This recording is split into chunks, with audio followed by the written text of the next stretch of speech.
Katakot-takot na kantsaw ang narinig ko mula sa kanya bago kami nakaalis sa school at niyaya niya akong lumabas. Nakatambay kami ngayon sa park na lagi namin pinupuntahan. Parehong bubble tea ang iniinom namin. Sa tingin ko, may gusto sa'yo si Laika. Iba yung tingin niya sa'yo eh. Kita ko rin yung lungkot nung ipakilala mo ko sa kanya. Mapaklang natawa si Noela. Believe me, yan din ang akala ko kaya nga umasa ako. Ganun lang talaga si Laika. Maamo lang talaga mukha niya kaya akala mo malungkot. Ewan ko, pero sa tingin ko talaga pareho lang kayo may gusto sa isa't isa. Sayang naman, nanghihinayang kong sabi. Parang tayong dalawa? Pareho naman nating crush ang isa't isa. Sayang naman, anito na parang ginaya lang ang sinabi ko. Umikot ang aking mata dahil eto na naman siya. Bigla namang sumeryosong mukha ni Noel. I'm serious, Melanie. I really like you. Why don't we give it a chance? Anito na nakatingin sa akin. Nagde-date naman tayo ah. Ano pa bang pinagkaiba nun? Tugon ko sa kanya. Hindi ko alam kung bakit maniligaw pa siya. I-girlfriend naman niya ako. Fake nga lang. Iba kasi kapag totoo. Pwede kitang yakapin. Pwede kitang halikan. Pwede naman na. Putol ko sa sinasabi niya. Bigla siyang napatingin sa akin. Joke lang. Mabilis kong bawi. Napailing na lang ito. Ayan ka na naman. Hindi ba sabi ko sa'yo? Huwag mo nang uulitin yan. Baka totohanin kita tapos hindi mo pala kayang panindigan. Alam ko naman yung hindi mo yung gagawin dahil alam kong gentleman ka. I can't promise you that. Alam mong attracted ako sa'yo. Huwag mo na ulit akong bibiruin ng ganyan dahil sa susunod baka patulan ko na talagang pagbibiru mo. Huwag mo kong sisisihin. Seryosong tura ni Noel. Okay, pasensya na. Basta masaya ako na nalaman kong crush mo rin ako. Anito. Tututol pa sana ako sa sinabi nito, ngunit nagsalita itong muli. Kahit na mamilipit ka sa pagtanggi, alam ko gusto mo rin ako. In denial ka lang. Si Laika din, in denial. There is absolutely no chance between me and her. Kaya wag mo nang ipilit. Ikaw ang gusto kong maging girlfriend. Zero chance din tayo dahil hindi ako makikipagrelasyon sa lalaking may mahal ng iba. Wala akong balak na maging panakitbutas sa totoong buhay. Natahimik ito dahil sa sinabi ko. Maya-maya pa'y muli itong nagsalita. Doon din naman pupunta yun. Anito. Sige, kapag nandun ka na, i-message mo ko ha. Baka sagutin kita. Napabuntong hininga na lang ito. Sa Friday, pwede ka bang sumama sa akin? Annual ball dance party ng engineering department. Napakamot ako ng ulo. Hindi naman kasi ako ma-attend sa mga ganon. Baka ma-out of place lang ako. Kasama mo naman ako kaya hindi ka ma-out of place. Pumayag ka na please. Sus, gusto mo lang yatang pagselosin si Laika eh. Pabiro kong tugon. Sa halip na tumawat biglang sumeryosong boses ni Noel. I'm not gonna do that to you after I invited you. There's a right place and the right time for everything. Imposibleng maging kami at gusto ko na siyang kalimutan. Hindi rin ako yung tipong maninira ng relasyon nilang dalawa. Nililigawan kita hindi para maging panakitbutas. May nararamdaman talaga ako para sa'yo. I really like you a lot. Gustong gusto kitang mahalin. Ikaw ang gusto kong makasama. Huwag mo naman sana akong tanggihan dahil lang nagmahal ako dati sa iba bago kita nakilala. Yung iba nga lang ilang beses na in love bago nila makilala ang taong para sa kanila. Hindi naman lahat nakakatuluyan ng first love nila, hindi ba? At isa na ako dun. Hinawakan niya parehong aking mga kamay at tumitig sa akin. Melanie, I can tell and I can feel that you're the one for me. Please, give me a chance. May himig pagsusumamo sa boses nito. Hindi ako nakapagsalita dahil sa hindi ako makapaniwala sa mga narinig. Hindi ko alam kung anong sasabihin. Nakikita ko naman ang sinseridad sa mga mata at boses niya. Ang problema lang ay ang nararamdaman ko. Siguro nga'y pareho kaming attracted sa isa't isa, ngunit hindi ako handang makipagrelasyon sa taong may mahal ng iba para kung kumuha ng bato at ipinukpok sa ulo ko. Paano kung hindi niya ako matutunang mahalin? Paano kung sa huli si Laika pa rin ang mahal nito?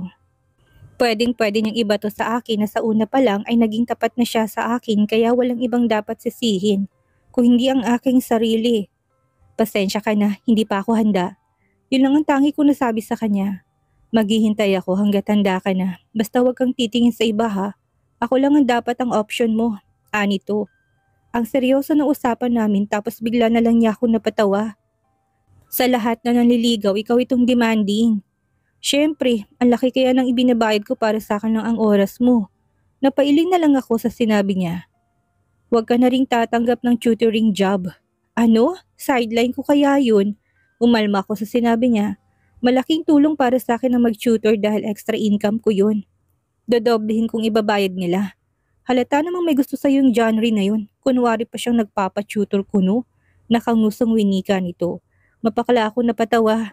Huwag niya sabihing nagsiselos siya. Yes, I'm jealous. Anito na parang, bakit ka naman magsiselos doon? Hindi nabasang iniisip ko. Hamak naman na mas gwapo ka. Talagang mas gwapo ako. Sige nga, sagutin mo nga ako kung talagang nagwagwapuhan ka. Para kang bata, ang kulit mo.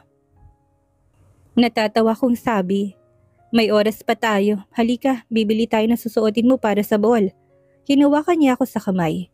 Teka, hindi pa naman ako pumapayag ah. Iniwas kong aking kamay dahil akmang hihilahin niya ito.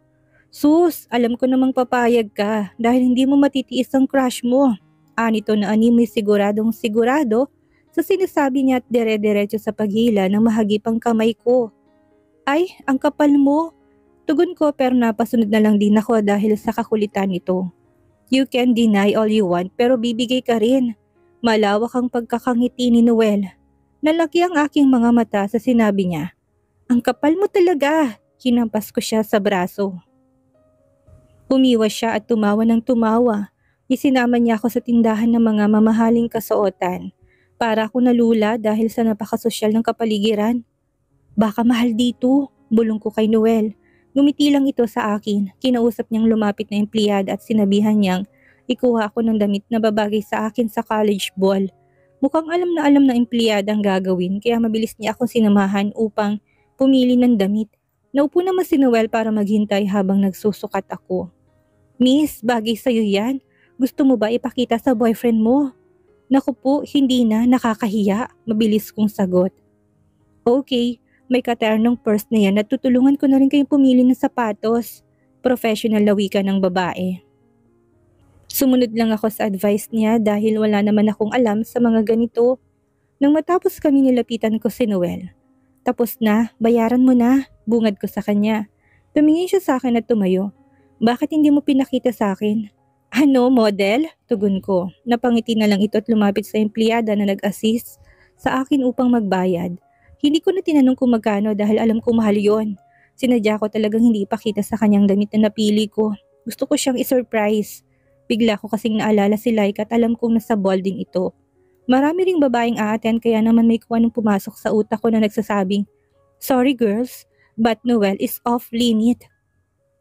Binulungan ko yung empleyada kanina, naikuha niya ako ng elegante, pero medyo dapat sexy din. Gusto ko yung sa akin lang siya titingin buong gabi. Pabulong kong sabi, pilyang ngumiti ang empleyada sa akin. Sure, akong bahala.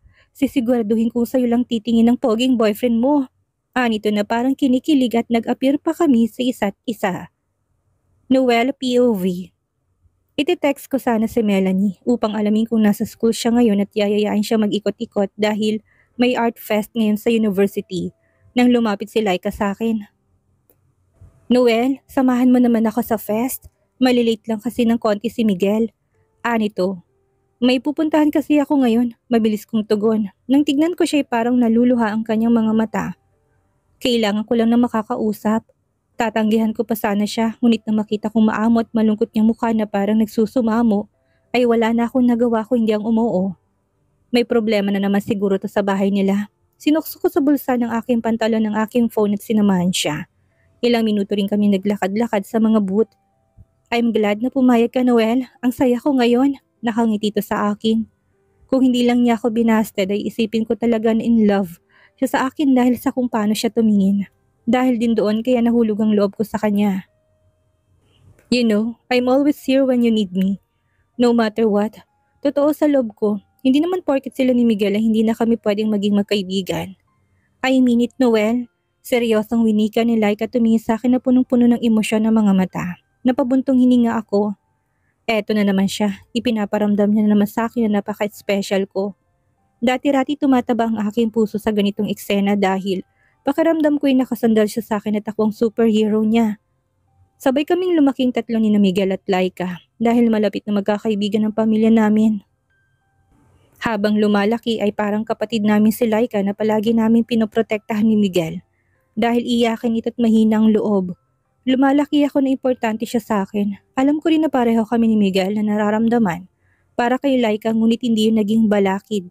Sa pagiging magkaibigan naming tatlo, buong akala ko talaga noong una ay akong mahal ni Laika dahil yun ang pinapakita niya sa akin ngunit nagulat na lang ako nang si Miguel ang piliin nito. Masakit man sa loob ko'y ginalang kong desisyon ng dalaga dahil mahalaga din ang pagiging magkaibigan namin ni Miguel. Totoo Noel, I really mean it, ulit ni Laika. Nasaan ba si Miguel? Putol ko sa nagsisimula na naman niyang mabulaklak na salita. He's in a business meeting with my parents. Tugon ito na may malungkot na boses.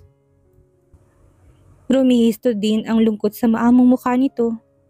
Ano na naman kayang problema sa isip-isip ko? Napabuntong hininga ako. Anong problema? Tanong ko na alam kung yun naman ang gusto niyang marinig mula sa akin.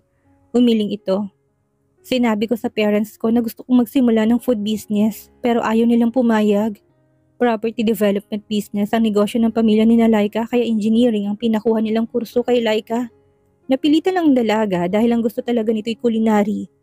Don't complain about things you are not willing to change. Nailing ko sagot. Same old story sa isip-isip ko. Palagi na lang siyang nagrereklamo pero wala naman siyang balak gumawa ng paraan para baguhin ang buhay niya. I really care about her pero minsan nakakasakit na rin sa ulo na palagi na lang ito umiiyak. Pasensya na, gusto ko lang na may mapagsabihan ng sama ng loob. Alam mong ikaw lang ang nag-iisang tao na nakakaunawa sa akin. Nakayukong sabi nito. Napailing na lang ako, pinaramdam niya sa akin na special ako, na ako ang hero ng buhay niya at nag-iisang kakampi niya. Pero sa huli ay si Miguel pa rin ang pinili nito. Hanggang ngayon hindi ko maintindihan. Melanie! Isang malakas na boses mula sa likuran kong umagaw ng aking atensyon. Natanaw ko si Melanie sa hindi kalayuan. Shit, nakalimutan kong iti-text ko nga pala siya. Nilingon nitong lalaking tumawag sa kanya. Alam kong nakita niya ako ngunit hindi niya ako pinansin. Shit, napamura na naman ako nang maalalang kasama ko nga pala si Laika ngayon. Pagkatapos ko makalimutan na i-text si Melanie ay nakita pa niyang magkasama kami ni Laika. Bawas pogi points na naman ako nito. Shit, nakakunot ang noon ni Laika na tumingin sa akin. What's with all the cursing? Tanong nito. Tumingin ako sa kanya't napailing na lang. Sinundan ko ng tingin si Melanie at lalaking tumatawag dito. Halatang halata sa mukha ng damuho na may gusto ito sa girlfriend ko kaya mabilis ko silang nilapitan. May balak pa yata itong pumorma dahil narinig ko pang sinabi nito. Pwede ba kitang yayain siya? Hell no. Sigaw ng utak ko. Melanie, agad ko siyang tinawag at sabay-sabay silang napalingon sa akin. Agad kong hinawakan ng kanyang kamay upang ipakita sa lalaki yun na pag-aari ko si Melanie. Alam ko ring bad shot ako kay Melanie ngayon dahil kay Laika kaya bago pa man ito mag-isip ng kung ano, ay pinakilala ko na kaagad siya kay Laika. Sa pagkadismay ako ay parang hindi naman yata to apektado. Laki pa salamat ko nang dumating si Miguel at binisto niya ako kay Melanie kung paano ko siya sinundan-sundan. At least alam niya na hindi ko siya binubola. Another pogi points. Bigla na lang niya ako nilayasan kaya pakiramdam ko talaga ay nagsiselo siya dahil nakita niya kami magkasama ni Laika. Or baka nag-a-assume lang ako pero gusto ko talagang makasiguro. Kaya kinulit ko siya ng kinulit ngunit sa huli ako palang mako-corner niya. Kanina pa nakababa si Melanie na sasakyan ngunit narito pa rin ako sa tapat ng kanyang pinagtatrabahuhan. Kanina pa niya ako naiwan dito nakatulala. Hindi pa rin ako nakakabawi sa ginawa niya kani-kanina lang. Man, she really got me good. I was left breathless when she gave me seductive look and the sexiest smile. Parang tumigil ang hininga ko nang akala ko halikan niya ako. Hindi naman bago sa akin na makipaghalikan sa babae dahil marami na akong karanasan. Oo nga't in love ako kay Laika, wala namang kaming relasyon kaya malaya ako na sumama sa kahit na sinong babae. Hindi naman mahirap para sa akin yon dahil ang mga babae nang kusang lumalapit sa akin. Ngunit ibang sitwasyon kay Melanie. Nang una ko siyang makita ay nakuha na kaagad yung atensyon ko dahil hindi siya katulad ng ibang babae na interesado sa akin. Noong una ay na-curious lang ako sa kanya ngunit habang tumatagal ay unti-unti niya na nakukuha ang buong atensyon ko. Matalino, masipag, independent at higit sa lahat ay maganda. Nang mahuli ko nga itong umiihi ng patago ay nagkaroon ako ng pagkakataong gamitin yon upang hindi na siya makatanggi sa akin dahil alam ko na kung liligawan ko siya ay siguradong bastard agad ako. Noong nabasta ko ni Laika ay wala naman talaga akong balak na kumuha ng ibang babae para panakitbutas. Ginamit ko lang yung alibay para mapapayag ang mailap na si Melanie. Gustong gusto ko talaga siyang maging girlfriend. There's just something about her that captivates me and makes me wanna get closer. Oo nga't mahal ko pa rin ang babaeng ng bastard sa akin. Nasa process na ako ng paglimot at pag-move on dahil alam kong wala na talaga kaming pag-asa. 22 years old lang ako and I have my whole life ahead of me na dapat kong enjoyin at hindi ako yung iiyak na lang sa sulok dahil lang nabasted. Natutunan ko hindi pala dapat minamadali ang pakikipagrelasyon at yun nga ang ginagawa ko ngayon para mapasagot si Melanie. Ngunit na makita kong may ibang umaaligid sa kanya ay mukhang hindi na ako makakapayag na maunahan na naman dahil ngayon ko lang naranasang magkaroon ng babaeng kapalagayan ng loob na palaging nagpapangiti sa akin tuwing magkasama kami. Melanie, Melanie, Melanie, ano bang ginagawa mo at binabaliw mong utak ko? Nagsimula lang naman sa curiosity ang lahat ngunit habang nagtatagal ay unti-unti ko siyang nakikilala. Hindi pala siya suplada at kasing nerd ng iniisip ko. Kapag si Laika ang kausap ko ay palaging drama tungkol sa problemang pamilya ang pinag-uusapan namin. Ibang-iba kapag si Melanie ang kausap ko. Ang bilis lumipas ng oras. Masarap pala siyang kausap. She's witty and funny. Hindi siya boring kausap. Habang tumatagal ay hinahanap-hanap kong presensya niya dahil nakakatanggal siya ng stress. Nasa isip ko pa rin hanggang ngayon ang eksenang iniwan niya ako nakatulala sa loob ng sasakyan nang buong akala ko halikan nga niya ako. Para tuloy akong virgin na unang nakapadikit sa isang babaeng na malapitan. Laika has special part in my heart dahil matagal-tagal na rin kaming magkakilala at hindi basta mawawala yon. Pero si Melanie lang ang tanging bumubuhay ng aking dugo't gumigising sa aking pagkalalaki. She's got a killer body at ibang epekto niya sa akin. Simula na makilala ko siya ay gabi-gabi ko na siyang pinagpapantasyahan at ilang beses ko na rin siyang nakaniig sa aking imahinasyon kaya naman nang biruin niya ako kanina ay dalang-dala talaga ako.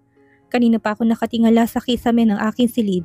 Hindi mabura-bura sa isipan kong mapang-akit na tingin na binibigay ni Melanie sa akin kanina. Ganun na rin ang init ng katawan nito nang dumikit siya sa akin. Napapikit ako ng maalalang natural na amoy niya, ang bango niya. Napaka-natural, amoy babae talaga na walang halong kemikal. Oh Melanie. Namalayan ko na lang na hawak-hawak ko ng aking sandata habang tumatakbo sa isipan kong eksena namin kanina ni Melanie sa sakyan. Ang init na hininga niya na bumulong siya sa aking tenga. Melanie, pabilis ng pabilis ang paghagod ko. Gaano ba katagal mo gusto? Umalingaw-ngaw sa utak kong sinabi niya. Kung alam lang ni Melanie na hindi lang halik ang gusto kong mangyari sa pagitan naming dalawa. Gusto ko siyang angkining magdamag hanggang sa mapagod siya. Melanie, malakas ang tawag ko sa pangalan niya nang marating kong kasukdulan. Habol ang aking hininga nang matapos kong paligayahin ang aking sarili. At si Melanie pa rin ang laman ng utak ko. Sisiguraduhin ko talaga na magiging akin agad si Melanie para wala na siyang kawala. Melanie POV. Ang landi mo, girl! Nakabungis-ngis na sabi ni Resi habang pinagmamasdan ako sa suot ko para sa ball. Nasa apartment niya ako ngayon dahil nagpatulong ako sa kanyang ayusan ako. Sideline kasi ni Resi ang pagmi-makeup sa mga ikinakasal. Light makeup lang ang pinagawa ko sa kanya. Maluwang nang itang ginanti ko sa kanya. Backless na nga ang haba pa ng slit. O etong tape, baka mamaya lumuwa yung dibdib mo sa baba ng cut niya sa harapan. Kinuha ko ang tape at pinatong sa ibabaw ng aking dibdib. Masagwa ba? Bigla tuloy ako nakaramdam ng kaba. Hindi naman, elegante pa rin kahit sexy. Kaya lang, baka hindi ka na iuwi ng boyfriend mong hilaw. Pag ikaw puyat bukas, alam ko na kung anong ginawa niyo. Grabe ka naman, hindi naman agad ako bibigay sa kanya, no? Hindi agad. So eventually, bibigay ka rin, pilyang tanong ni Resi. Sira, magkaibigan lang kami. Tumaas ang kilay ni Resi. May kaibigan bang inaakit? Tanong nito. Natahimik ako sa sinabi niya. Bakit nga ba ako magsusuot ng ganito kung kaibigan lang ang turing ko sa kanya? Sa itsura mong yan ngayon, ewan ko lang kung magkaibigan pa rin kayo hanggang bukas, dugtong ni Resi. Naka-receive ako ng text message mula kay Noel. Nasa labas na raw siya at naghihintay. Ibinigay ko kasi sa kanyang address ni Resi upang dito niya ako sunduin. Nasa labas na raw siya. Yung totoo, hindi ba masagwa? Bigla tuloy akong kinabahan. Natawa tuloy si Resi. Ang lakas ng loob mong bumili niyan, tapos babahag naman palang buntot mo kung kailang kaorasan na. Akala ko kaya ko. Magpalit na kaya ako. May ibang damit ka ba dyan? Tangi, ang ganda kaya niyang suot mo. Hindi ka lang sanay.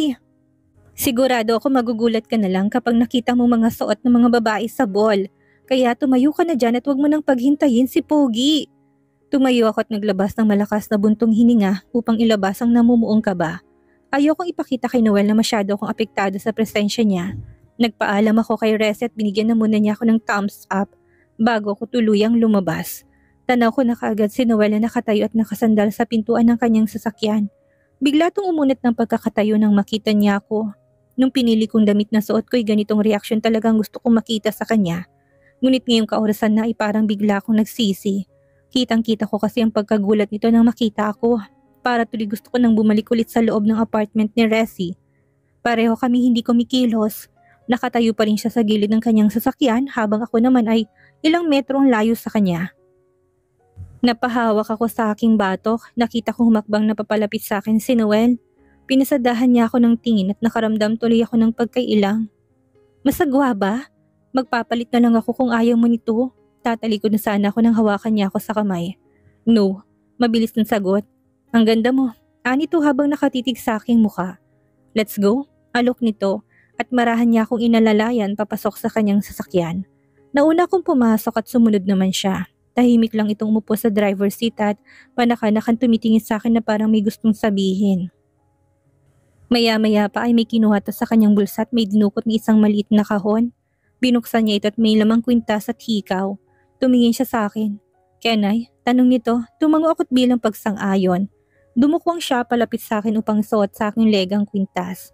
Pigil ang hininga ko na makalapit ang aming mga mukha habang kinakabit niya ang kwintas. Amoy na amoy kong palalaki niyang pabango, narinig ko ng ilang ulit ng pagtikim. Marahan niyang inayos ang paglapat ng kwintas sa aking balat. Ramdam kong pangangatal ng kanyang mga kamay nang lumapat sa baba ng aking leeg. Hindi nakawala sa paningin kong paglunok ng kanyang laway habang nakatingin sa aking cleavage. Nagtaas baba ang kanyang Adam's apple para tuloy gusto kong takpan ng aking dibdib dahil inabot na rin ako ng hiya. Ilang saglit pa'y bumalik ito sa pagkakaupo. Sinulyapan niya ako. Hindi ko alam kung bakit wala ni isa sa amin ang gustong magsalita. Muli niyang binuksan ang maliit na kahon at kinuha naman ito ang hikaw. Muli siyang dumukwang papalapit sa akin upang ang hikaw naman ang kanyang ikabit. Napapikit na lang ako nang lumapit ang mukha niya sa akin at hinayaan ko siyang tapusin ang ginagawa niya. Sa sobrang katahimikan ay naririnig kong kanyang paghinga dahil napakalapit niya sa akin. Nagmulat ako ng aking mga mata nang maikabit na niya pareho. Nagulat ako na makitang nakatitig siya sa aking mukha. Parang tumigil ang aking hininga dahil sa sobrang lapit namin sa isa't isa. You look absolutely beautiful. Kita-kita kong paghanga sa kanyang mga mata habang nakatitig siya sa akin. Parang huminto ang oras para sa aming dalawa habang nakatitig sa akin kaya mas lalo pang bumilis ang tibok ng aking puso. Amoy kong banayad na samyo ng kanyang pabango. Kahit madilim ay nakikita kong kislap ng kanyang mga mata na punong-puno ng emosyon. At bago ko pa namalayan, marahan niyang nilapat ang kanyang labi sa akin. Ilang saglit pinaramdaman ko ng kanyang banayad at mainit na halik. Napapikit ako at tinanggap ang halik na iginawad nito sa akin. Naramdaman ko na sakupin niyang ibaba akong labit hanggang sa mas uminit at lumalim pa ang kanyang halik. Narinig kong mahina niyang pag-ungol at mas naging agresibo pa ang kanyang mga labi. Hindi ko alam kung paano ko siya gagantihan dahil ngayon lang may humalik sa akin. Basta tinanggap ko na lang at tinamnam ang tamis ng halik na ipinagkakaloob niya sa akin. Nagkamali ako ng inakalang wala siyang karanasan dahil sa paraan ng paghalik nito ay parang alam na alam niya ang kanyang ginagawa. Kanina pa niya ako hinahalikan at pakiramdam ko'y kakapusin ako ng hininga kaya marahan ko siyang itinulak. Nang makalayo ako'y kitang-kita kong naglalagablab na emosyon mula sa kanyang mga mata na parang nabitin sa aming ginagawa. Hindi ako makahinga, sad ko. Tumingin siya sa akin at nang makitang nakabawi na ako'y muli na naman niya akong siniil ng halik. Tinulak ko siya papalayo sa aking dibdib ngunit tumungulto na parang nagpoprotesta. Noel! Gusto ko siyang gisingin sa kanyang kahibangan kaya tinulak ulit siya ngunit ayaw niyang kumawala. Noel, may pupuntahan pa tayo. Malakas kong sabi at malakas ko rin siyang tinulak kaya napakalastos sa aking katawan.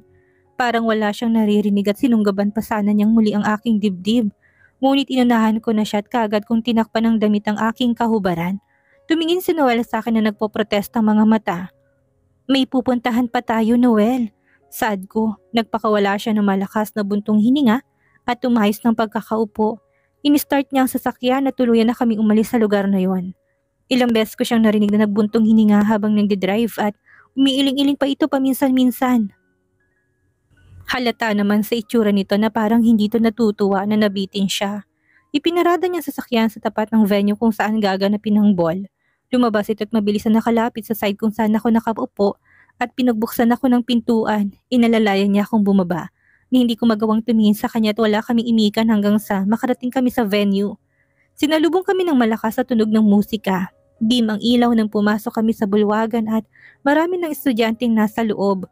Kung dati-rati sa kamay niya ako hinahawakan, ngayon naman ay nakapulupot ang kanyang kamay sa aking bewang. Ramdam ko na iba ng paghawak niya.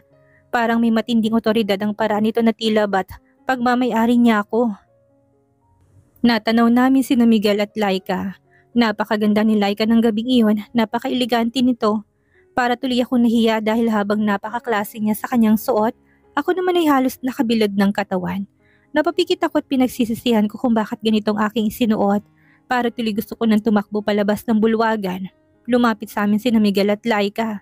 Malayo pa lang ay malawak ng ngiti ni Miguel. Pagkalapit ng mga to ay bumulong si Miguel kay Noel, ngunit narinig kong bahagyang sinabi niya, "Bro, may lipstick ka sa labi."